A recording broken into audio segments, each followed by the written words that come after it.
하나님의 말씀 봉독합니다. 에스겔서 11장 19절과 20절 말씀입니다. 에스겔서 11장 19절과 20절 말씀입니다. 너무나 말씀이 은혜로워서 우리 다 함께 이 말씀을 교독하겠습니다. 봉독합니다.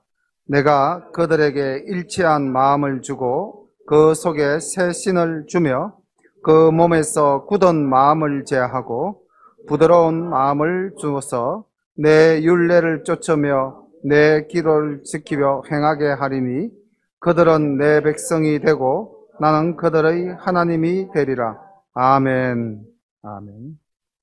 8장부터 하나님께서 보여준 에스겔에게 보여준 환상의 장면이 이제 마무리되어지는 장면이 이 11장인데 이스라엘이 범죄한 것들이 너무나 하나님의 마음을 아프게 했기 때문에 이제 하나님께서 그들을 심판하시겠다.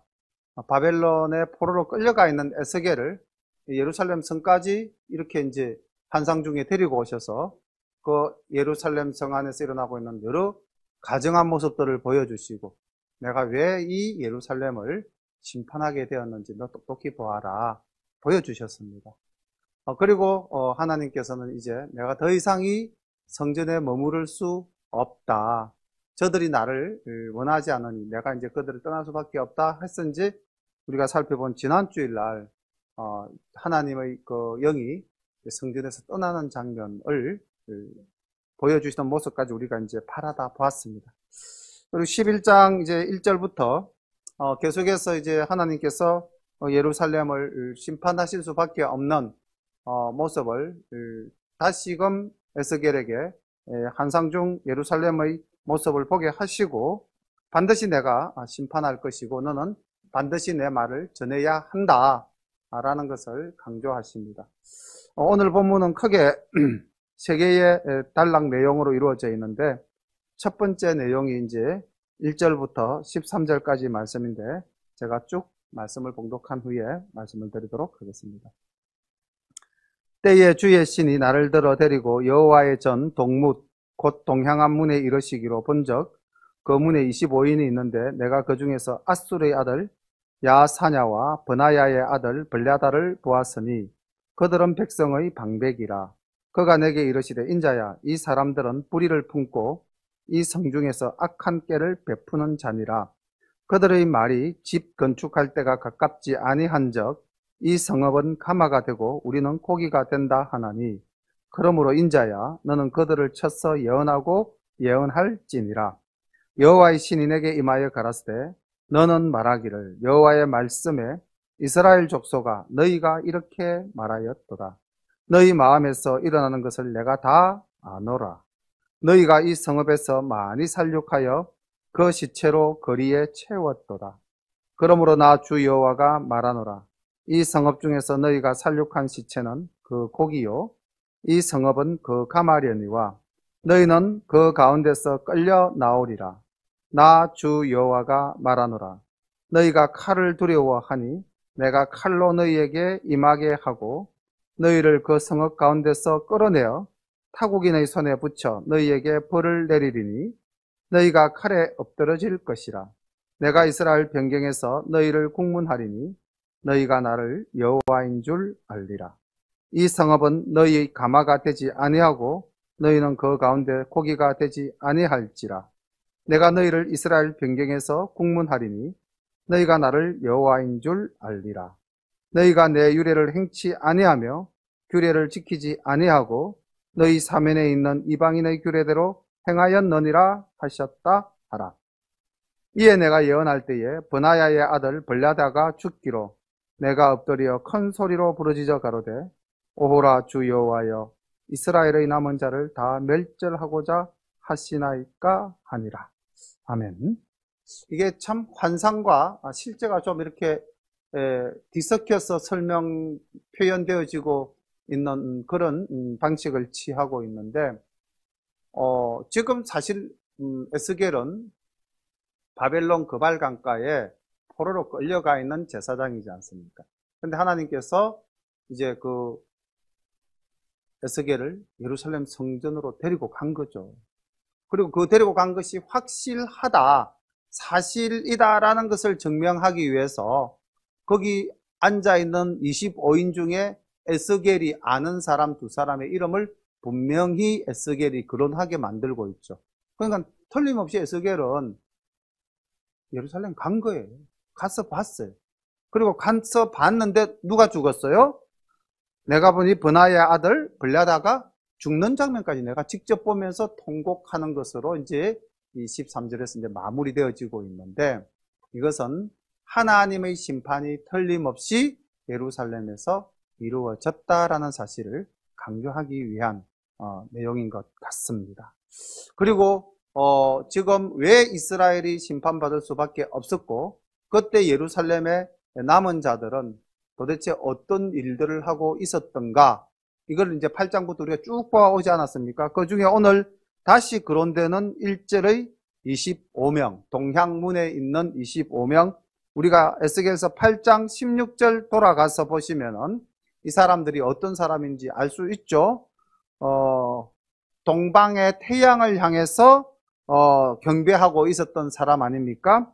8장 16절, 그가 또 나를 데리고 여호와의 전 안뜰에 들어가시기로 보니 여호와의 전문 앞 현관과 제단 사이에서 약 25인이 여호와의 전을 등지고 나철 동으로 향하여 동방 태양에게 경배하더라.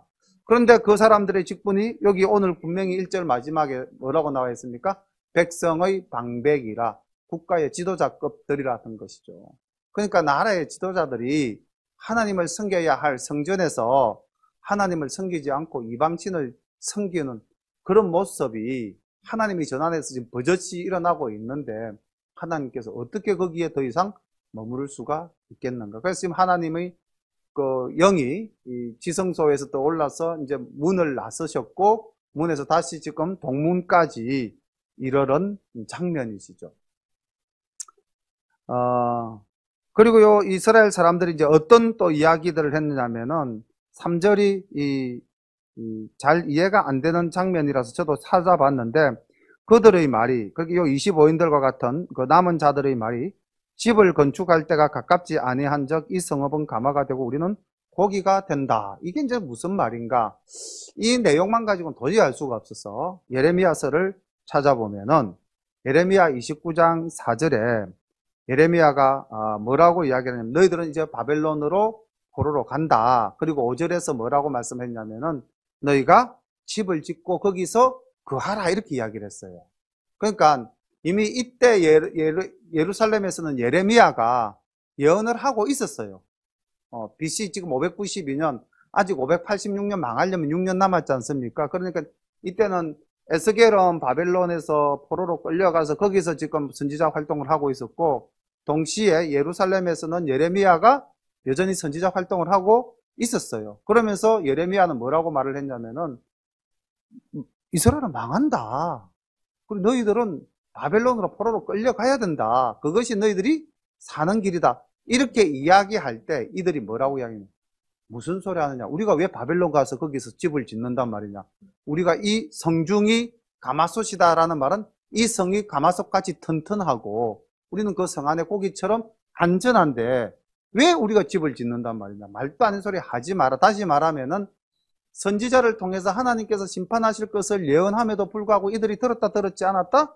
듣지 않았다라는 것을 지금 이야기하는 겁니다. 그러니까 그냥 이 문맥만 봐가지고는 도저히 이 말이 무슨 말인지 알 수가 없는데, 예레미야의 예언과 에스겔 예레미야가 활동한 시기에 이제 이스라엘 백성들에게 주어진 예언의 말씀들을 보면은, 그러니까 이제 이 사람들이 이 2절 말미에 보면은 불의를 품고 성중에서 악한 깨를 베푼다. 헛소문을 계속 퍼뜨리는 거죠. 우리는 안전하다.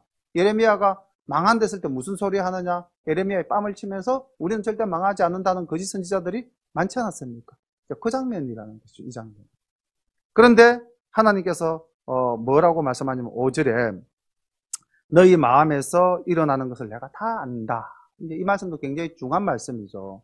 그 악한 사람들이 그 마음속으로 무엇을 계획하고 있는지 하나님은 다 알고 계신다는 거죠. 오늘날도 마찬가지입니다. 우리의 마음속에 우리가 무엇을 생각하는지 하나님은 그 마음속을 다 아신다는 겁니다. 히브리서 4장 13절에 보니까 하나님의 말씀의 능력은 이렇게 이어지고 있죠. 히브리서 4장 13절에 지으신 것이 하나라도 그 앞에 나타나지 않음이 없고 오직 만물이 우리를 상관하시는 자의 눈앞에 벌겋벗은 것 같이 드러나느니라. 우리의 모든 것이 하나님 앞에서는 다 드러나는 거죠. 어릴 때 공부했던 것 중에서 초등학교 5학년 때 공부했던 내용인 것 같은데요.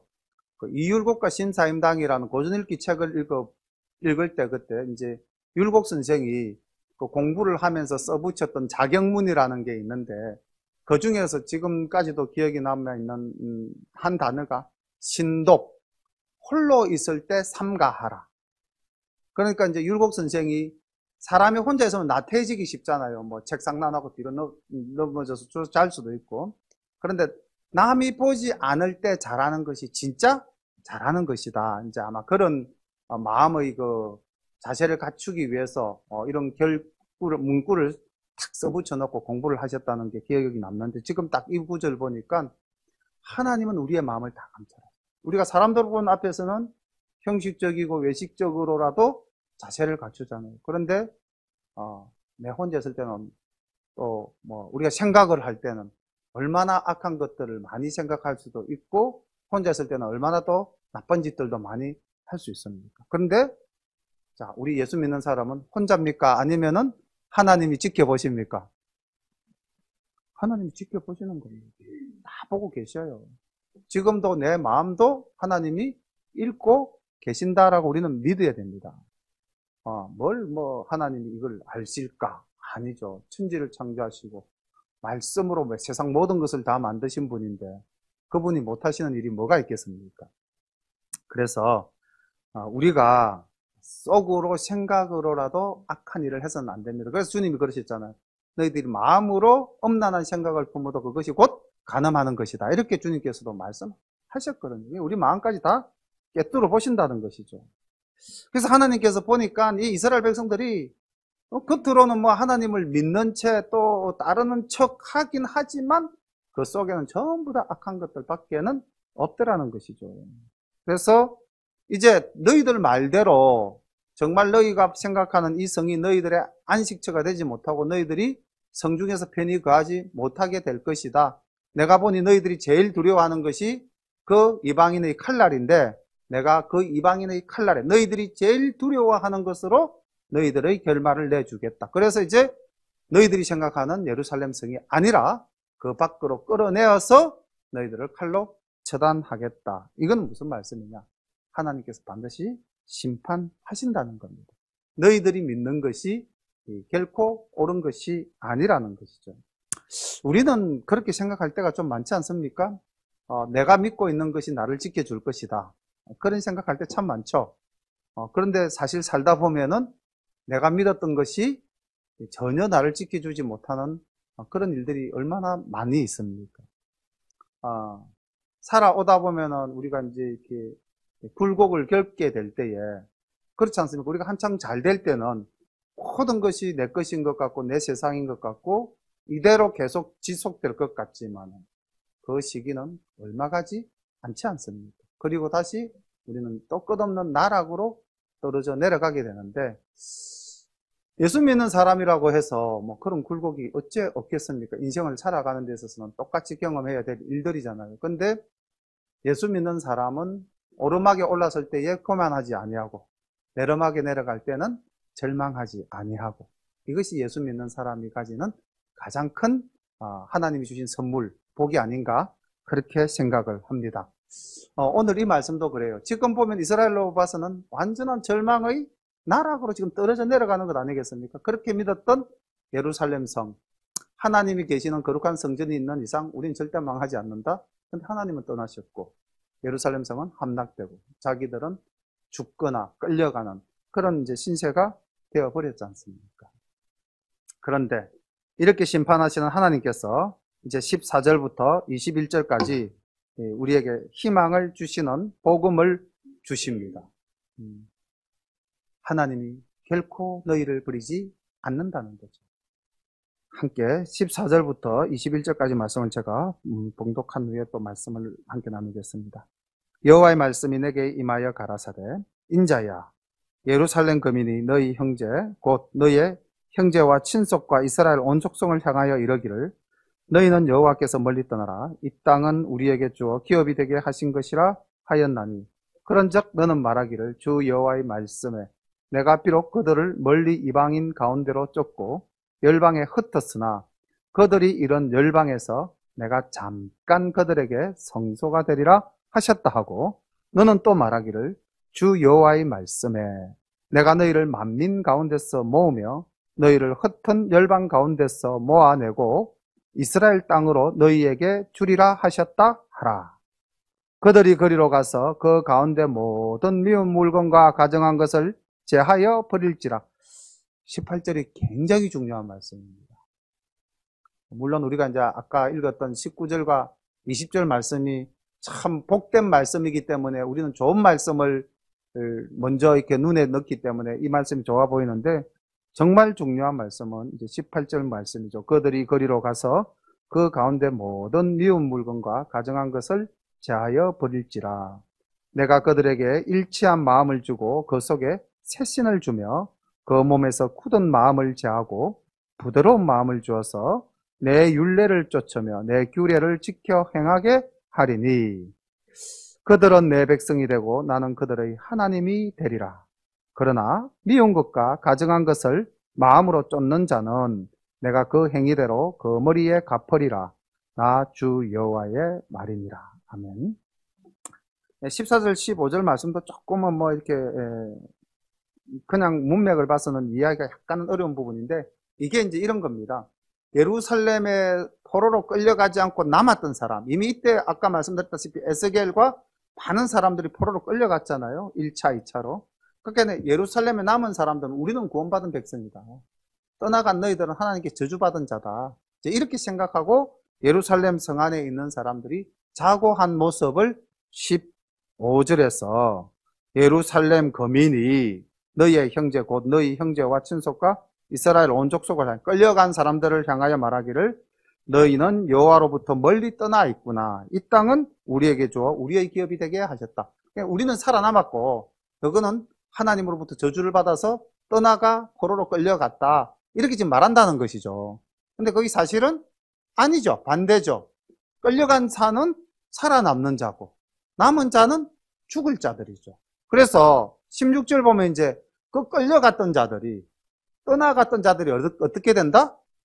다시 돌아오게 될 것이다 라는 이제 위로의 말씀을 16절부터 주고 있습니다. 그러니까 15절까지는 이스라엘에 남은 사람들이 그렇게 현실을 파악하고 있지만은 이 현실 파악은 잘못된 것이고 정확한 현실 파악은 16절부터 21절까지가 하나님의 뜻이라는 것입니다. 이 모든 심판을 행하신 하나님의 뜻은 무엇인가? 이 이스라엘 백성들을 잠시 바벨론으로 옮겼다는 겁니다. 그리고 비록 그들을 흩었지만은 16절 마지막에 내가 잠깐 그들에게 성소가 되리라. 이 말씀이 굉장히 큰 위로의 말씀이죠. 절망 속에 있는 조국을 떠나서 바벨론의 포로로 끌려간 이들에게 하나님이 뭐라고 말씀하시냐면은 예루살렘 성전 너 걱정하지 마. 예루살렘에 있던 내가 지금 어디에 있어? 너희들과 함께 있어. 이거는 말씀으로 증명되어 짓지 않았습니까? 우리 그 다니엘서를 보면은 다니엘과 그 세 친구가 풀무불 속에 사자굴 속에 들어갈 때 누가 함께 계셨죠? 하나님의 신이 그들과 함께 계셨지 않습니까? 그러니까 여기 지금 보면은 내가 잠깐 그들에게 성소가 되리라. 너희들이 어디를 가든지 내가 택한 내가 남긴 너희들은 내가 끝까지 지키고 보호하겠다. 이 하나님의 약속이십니다. 이 약속은 오늘날 우리들에게도 여전히 유효한 줄로 믿습니다. 아멘으로 화답하신 분들은 그대로 될 줄로 믿습니다. 예. 이건 이제 목사님들이 잘 쓰는 어법이죠. 예. 아멘이 좀 약할 때 유도하는 건데, 이제 왜 제가 이 말씀을 잠깐 드렸냐면은, 불현듯 이런 생각이 스쳐갔어요. 오늘 낮에 이제, 조 장로님이랑, 모 장로님이 아니라, 조 장로님이랑 점심을 이제 함께 먹으면서 그런 이야기를 했어요. 우리가 목사님 다 진짜 천국에 갈 수 있을까요? 이렇게 유튜브로 목사님 이야기 들으면 어떤 목사님 설교를 들으면은 천국에 들어가는 것이 지극히 어렵다 그러고 어떤 목사님 설교 들으면은 그냥 뭐 예수님을 주님이라고 시인만 하면 다 천국에 들어갈 것 같이 말씀을 하시는데 무엇이 진실일까요? 이제 뭐 격이 없는 사이니까 이제 그래 이야기를 이제 같이 나누게 되었습니다. 지금 이제 우리의 현실이지 않습니까? 이게 우리가 천국에 다 들어갈 수 있다라는 정말 이제 소망을 가지고 살아가는데 이게 정말 어떻게 될는지 알 수 있어요? 알 수 없어요? 알 수 없어요. 알 수 없는 게 정답이죠. 왜냐면은 우리는 구원받았다라는 것만은 확실합니다. 성령님이 우리 속에 내주하시고 우리를 예수님을 주님이라고 시인하는 것만큼 구원받은 하나님의 백성이 된 것은 틀림이 없는데 이 구원받은 하나님의 백성도 어떻게 합니까? 타락합니까? 타락하지 않습니까? 보면 타락 엄청 많이 합니다. 그래서 제가 그런 이야기 했어요. 장로님하고 다 아는 이야기들이지만은 이스라엘에서 우리가 고린도전서 지난번 주일인가 우리가 봤던 말씀 속에 다 하나님의 은혜 가운데 홍해를 건너고 또 불로서 불기둥으로서 구름기둥으로서 세례를 받고 우리가 다 그 가나안 땅을 향해서 나오게 되었지만은 그래서 하나님의 광야교회에서 우리가 다 함께 생활을 했지만은 정작 목적지로 정해준 가나안에 들어간 사람은 딱 두 사람이었다는 거죠. 15세 이상의 그 장년 중에서는 그러니까 구원은 다 받았어요. 애굽으로부터 하나님의 인도하심에 따라서. 그러나 목적지로 가는 과정에서는 분명히 갈 수 있는 사람과 갈 수 없는 사람이 있었는데 그게 무엇이었습니까? 두 사람은 왜 갔고 나머지 사람은 왜 못 갔을까요? 끝까지 하나님이 나와 함께 하신다는 것을 믿는 사람은 어떠한 환난과 고통이 와도 그것을 이겨낼 수 있었기 때문에 가나안 땅에 갔고 세상을 바라보고 그 하나님의 위대하심을 부정하고 세상 염려에 빠진 사람들은 결국 다 광야에서 죽었지 않습니까? 그럼 우리가 예수를 믿으면서 어떻게 믿어야 하는가? 그게 더 중요한 것 같습니다. 진짜 우리가 지금 현재 우리 입으로 천국에 간다 못 간다는 것은 그건 하나님의 영역인데 우리가 어떻게 그 심판자의 영역을 감히 말할 수가 있겠습니까? 단지 우리는 예수 믿은 자로서 구원받은 자로서 어떤 삶을 살아야 할 것인가 우리의 삶에 좀 더 의미를 부여하고 예수 믿는 사람답게 살아야 되지 않겠습니까? 이제 그렇게 말씀을 하면서 마무리를 지었어요. 근데 오늘 이제 이 말씀이 그 절망 중에 있는 이스라엘의 백성 바벨론으로 포로로 끌려간 그들에게 하나님께서 에스겔을 통하여 위로의 말씀으로 주시는 말씀이 내가 너희의 성소가 되어 주겠다. 그걸 못하면 됩니까? 쉽죠? 믿으면 되는 거예요. 오늘날도 마찬가지입니다. 믿음이라는 게 굉장히 어렵지만 또 어떻게 보면 굉장히 쉽지 않습니까? 모든 내 삶의 주인은 누구다? 하나님이다. 이건 그냥 믿으면 되는 거예요. 그럼 나머지 문제는 주인이 해결하지 내가 해결할 수 있는 것은 아니지 않습니까? 내가 할 수 있는 일은 분명히 한계가 있어요. 왜냐하면 우리는 한계적 존재니까. 근데 하나님은 한계가 없지 않습니까? 그럼 뭐가 편합니까? 끝까지 한계적 존재인 내가 내 힘으로 하겠다고 애를 쓰는 것이 옳을까요? 아니면은 그냥 하나님께 믿고 감사하며 맡기시는 게 편할까요? 맡기시는 게 훨씬 편합니다. 그렇다고 해서 맡겼다고 해서 내가 내 일을 안 합니까? 그건 또 아니지 않습니까? 아까 말했다시피 구원받은 백성은 구원받은 자로서의 날마다의 거룩한 삶을 살기 위해서 노력해야 되는 거죠. 성화의 삶을 위해서. 그래서 우리는 매 현실마다 믿는 사람으로서 최선을 다하며 열심으로 살아야 될 당연한 의무도 있는 겁니다. 그런 가운데 무엇을? 우리의 염려를 누구에게? 주께 뭐하라? 맡겨라. 염려, 근심, 걱정, 두려움 누구의 무기죠? 사단의 무기잖아요. 그러니까 내가 그걸 다 맡기고 내가 편안해지는 그 순간 바로 이 땅이 하나님께서 우리에게 주신 천국이 될 수도 있는 겁니다. 그래서 우리가 저 하늘나라의 천국을 사모하는 것도 중요하지만은 이 땅을 천국으로 삼고 살아가는 것 또한 저는 중요하다고 생각을 합니다. 그래서 이스라엘에서 포로로 끌려간 이 바벨론에 간 이 백성들이 어떻습니까? 정말로 지옥의 삶을 사는 겁니까? 천국의 삶을 사는 겁니까? 하나님이 잠시 내가 너희의 성소가 되어주겠다, 너희와 함께 해주겠다니까 하나님과 함께 있는 곳, 그곳이 바로 천국이지 않습니까? 그렇게 이제 말씀하시고, 그 다음 또 위로의 말씀을 17절에 주십니다. 너희들이 이 땅에서 너희들의 모국, 조국으로 삼는 이 예루살렘 성으로 나는 다시 너희들을 불러 모아주겠다는 거죠. 17절 후반에 보면은, 자, 내가 너희를 만민 가운데서 모으며 너희를 흩은 열방 가운데서 모아내고, 그 다음 뭡니까? 이스라엘 땅으로 너희에게 주리라 하셨다. 회복시켜 주신다는 거예요. 그러니까 예수 안 믿는 사람은 이렇게 절망의 나락으로 떨어질 때에 이게 어디까지 떨어질지 모르는 두려움으로 살아가지만, 예수 믿는 우리는 이게 떨어지다가 다시 어떻게 된다는 거죠? 다시 그 자리로 돌아온다는 거예요. 그 자리로. 이게 얼마나 큰 위로의 말씀입니다.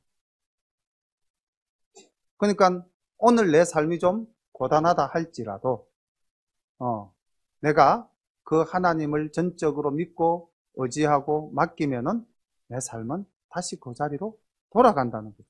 예루살렘으로 너를 불러 모으겠다. 그리고 하나님께서는 실제로 정말 어떻게 이런 일이, 고레스가 페르시아 제국을 세우고 바벨론을 무너뜨리고 그 다음 내린 칙령이 뭡니까? 다 돌아가라 너 그 땅으로. 그래서 또 돌아오는 백성도 딱 택감받은 자죠.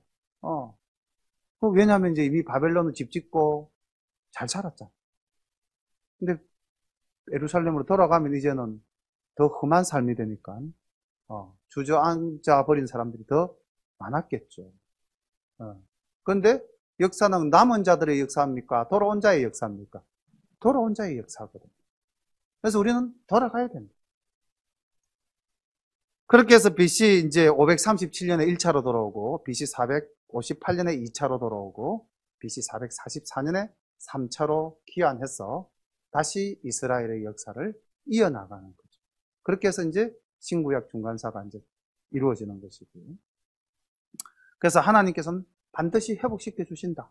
첫 번째, 그 환난과 위로 속에서 하나님이 이렇게 말씀하셨죠. 내가 너희와 함께 하겠다. 두 번째, 내가 너희를 다시 원위치로 회복시켜 주겠다. 그러면서 하나님께서 내가 왜 너희를 이 먼 바벨론 땅까지 70년 동안 보냈느냐? 내 목적이 있다는 거죠. 하나님의 의도하시는 바.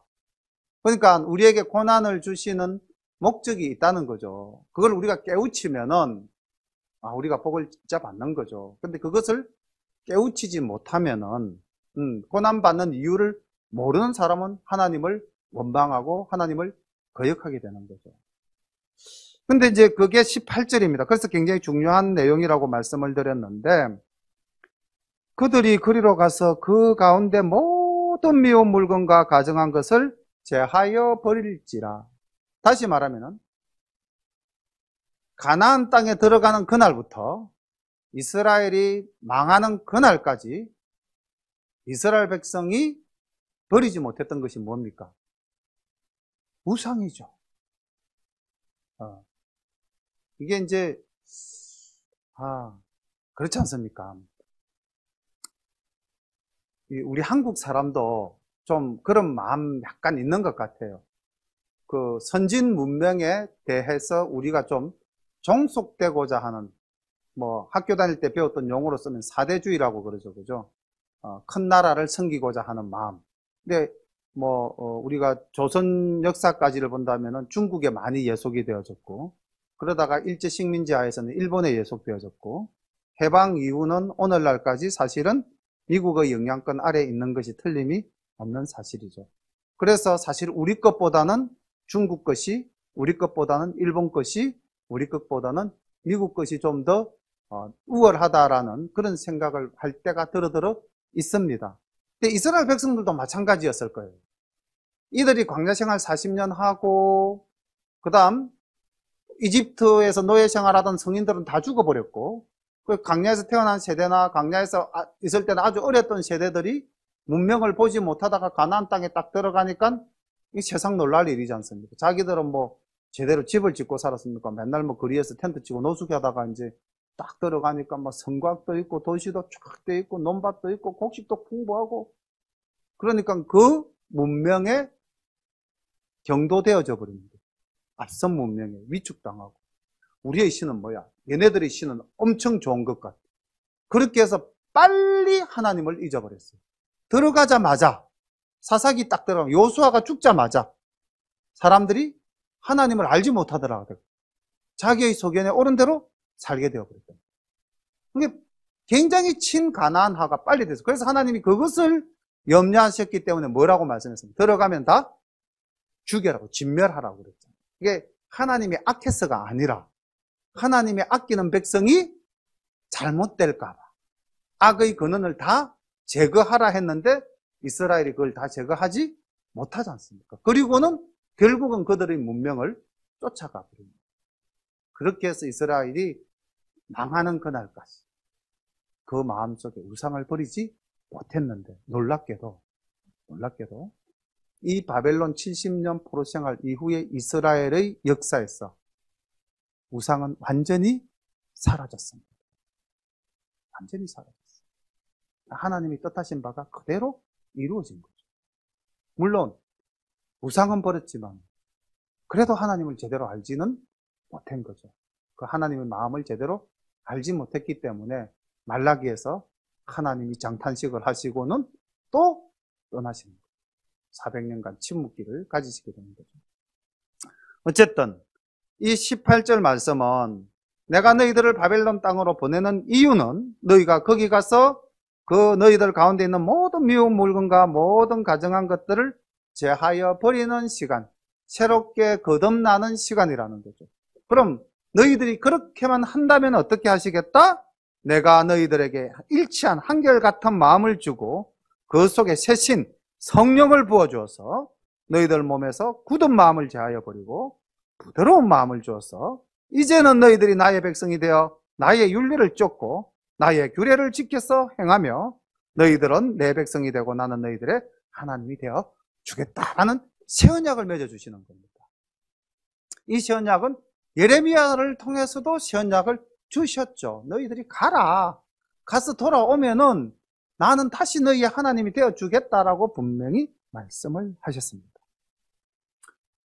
이렇게 이제 이 회복의 역사를 말씀을 하시면서 에스겔에게 다시 한 번 더 이 말씀을 강조합니다. 이게 이제 36장에 에스겔서 36장에 가면은 24절부터 27절까지의 말씀이 오늘 여기 19절에서 20절 말씀과 똑같은 말씀을 한 번 더 주셔요. 이때는 이제 완전한 회복, 이스라엘 예루살렘에 새롭게 성전이 건축되어지고 너희들이 다시 돌아와서 살게 될 새 모습을 보여주는 장면입니다. 지금 이 36장 넘어가면은 지금은 뭐 멸망하는 이스라엘 모습인데 36장은 이미 이제 시간이 훨씬 더 경과해서 포로로 끌려갔던 이스라엘 백성들이 예루살렘에 돌아와서 새롭게 건설할 예루살렘의 모습을 보여주시면서 이렇게 말씀하시죠.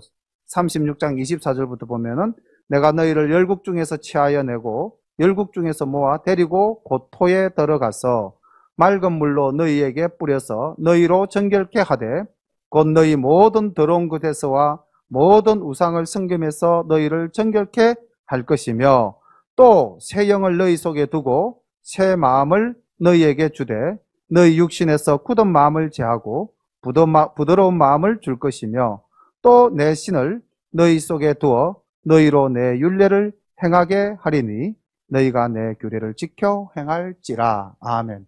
이게 이제 36장에 가면 다시 한 번 더 이렇게 언약의 말씀을 약속해 주십니다.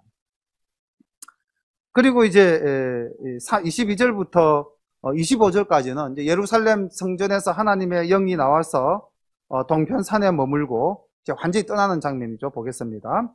때에 그룹들이 날개를 드는데 바퀴도 그 곁에 있고 이스라엘 하나님의 영광도 그 위에 덮였더니 여호와의 영광이 성읍 중에서부터 올라가서 성읍 동편산에 머물고 주의 신이 나를 들어 하나님의 신의 이상 중에서 데리고 갈대아에 있는 사로잡힌 자 중에 이르더니 내가 보는 이상이 나를 떠난지라. 내가 사로잡힌 자들에게 여호와께서 내게 보이신 모든 일로 고하니라. 그러니까 이제 지금 23절부터, 죄송합니다. 22절부터 25절까지는 다시 내가 어디로 돌아오는 장면입니까?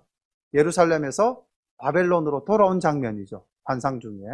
그리고 이제 예루살렘에서 마지막으로 바라본 장면은 뭡니까?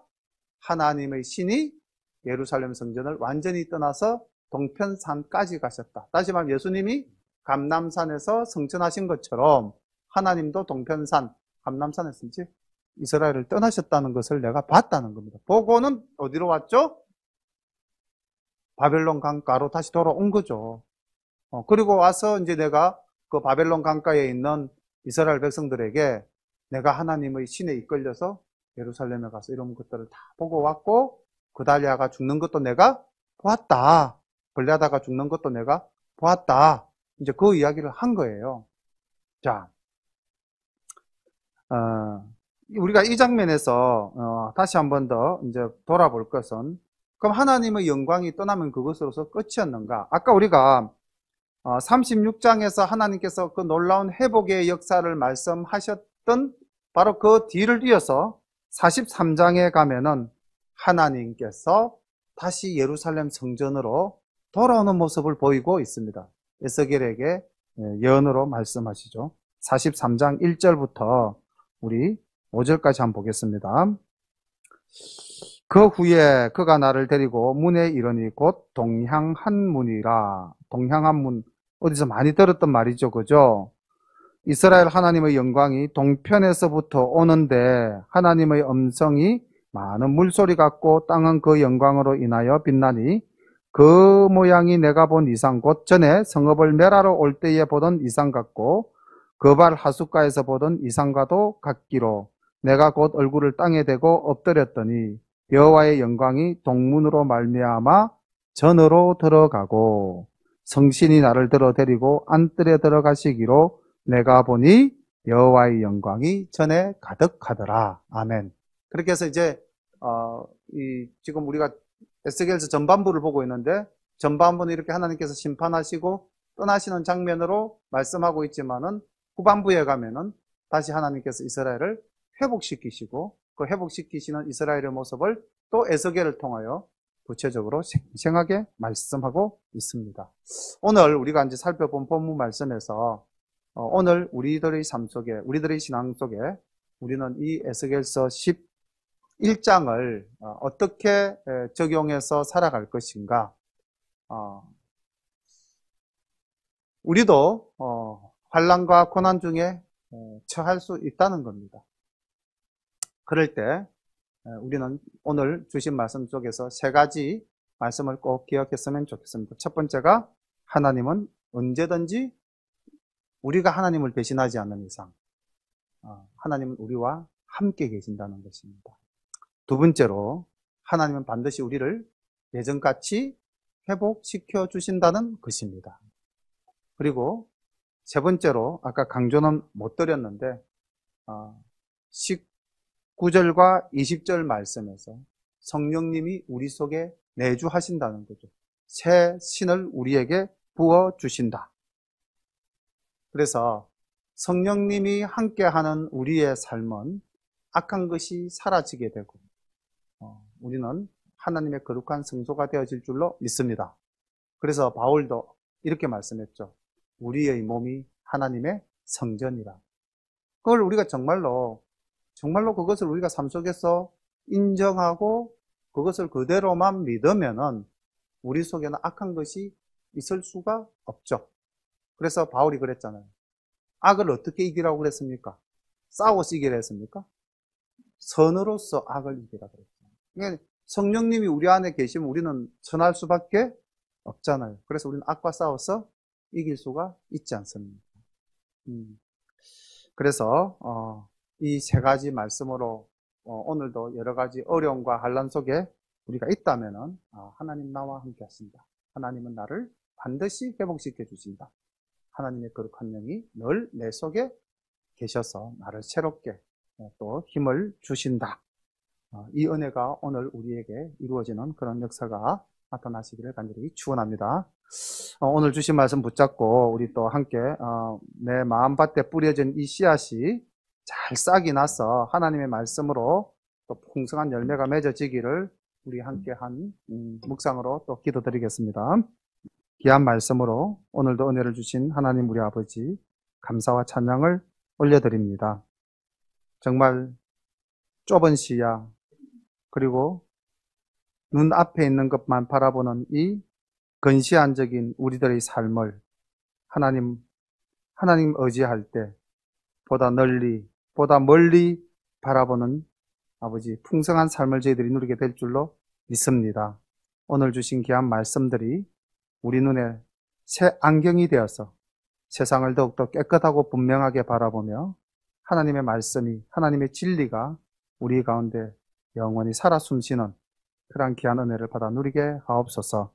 함께한 모든 이들에게 놀라운 하나님의 은혜가 늘 풍성하게 임하시게 될 줄로 믿고 감사와 찬양을 올려드리며 예수님 이름 받들어 기도드리옵나이다. 아멘.